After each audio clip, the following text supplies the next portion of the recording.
Lição 3. Jesus vai ao templo. Escola Bíblica Dominical. Nossa lição, o Evangelho do Discípulo Amado. Este é o nosso versículo tema, Salmos 15:1, que diz: Senhor, quem habitará no teu santuário?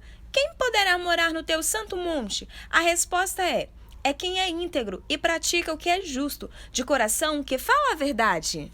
Olá, meus amores, tudo bem com vocês? Vamos dar início a mais uma escolinha dominical com oração. Então vamos lá, fechando os olhinhos.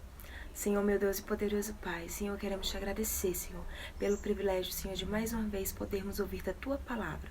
Senhor, continua nos abençoando, Senhor, nos dá sabedoria. Abra nossa mente, nosso coração, Senhor, para cada dia, Senhor, aprender mais de Ti. Senhor, nos ensina, Senhor, a te adorar, a te servir, te dando o nosso melhor. Senhor, nos dá uma semana de paz debaixo da Tua graça. Continua nos abençoando e abençoando a nossa família. Em nome do Teu Filho amado, já te agradecemos. Amém. Então vamos lá? Conhecendo mais de Deus. O ambiente onde cultuamos a Deus é um local muito especial. Devemos ter respeito e carinho com a casa de Deus. Com o Templo de Jerusalém não era diferente. Aquele local era o centro da vida e fé do povo hebreu. Ele foi construído originalmente por Salomão, filho de Davi. Devido às guerras e invasões estrangeiras, precisou ser reconstruído. Zorobabel foi o líder responsável pela reconstrução 5 séculos antes de Cristo. Nos tempos de Jesus, o templo havia sido restaurado e ampliado por Herodes. O calendário do povo de Israel era marcado por diversas festas religiosas. Dentre elas temos a Páscoa, realizada no primeiro mês do ano, a festa dos pães asmos e a festa das primícias. Outra festa também muito conhecida é a do Pentecoste. Cada uma das celebrações demarcava as estações do ano e as colheitas, bem como a ida ao templo.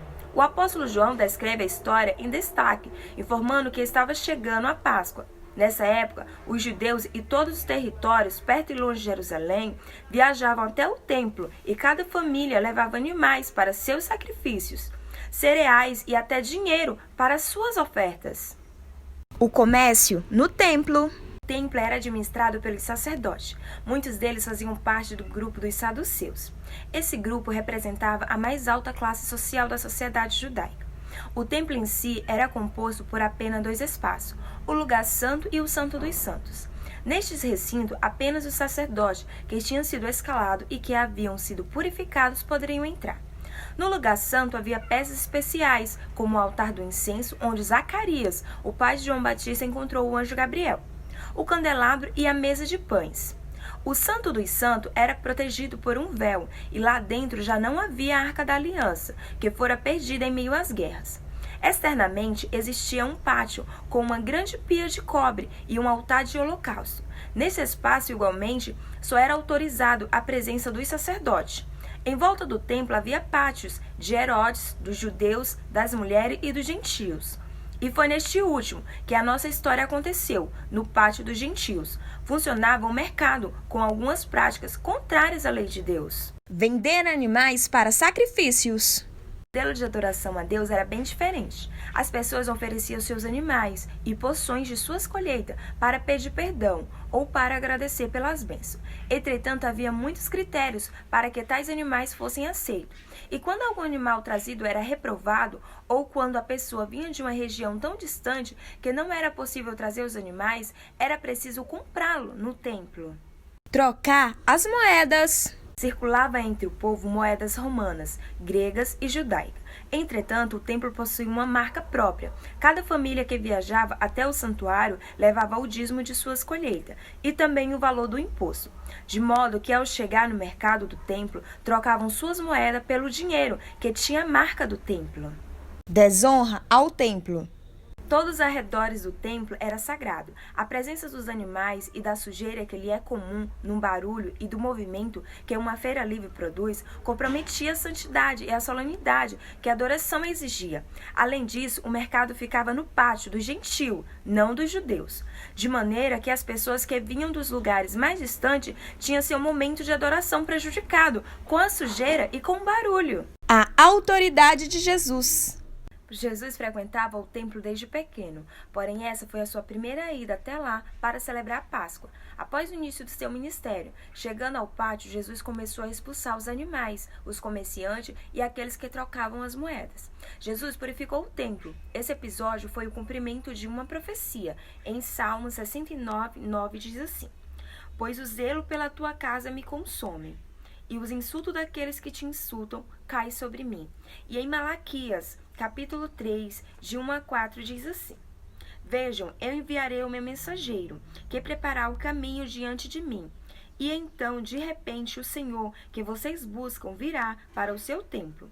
O mensageiro da aliança, aquele que vocês desejam, virá, diz o Senhor dos Exércitos. Mas quem suportará o dia da sua vinda? Quem ficará em pé quando ele aparecer? Porque ele será como fogo dos ouvires e como sabão da lavadeira. Ele se assentará como refinador e purificador de prata. Purificará os levitas e refinará como ouro e prata. Assim trarão ao Senhor ofertas com justiça.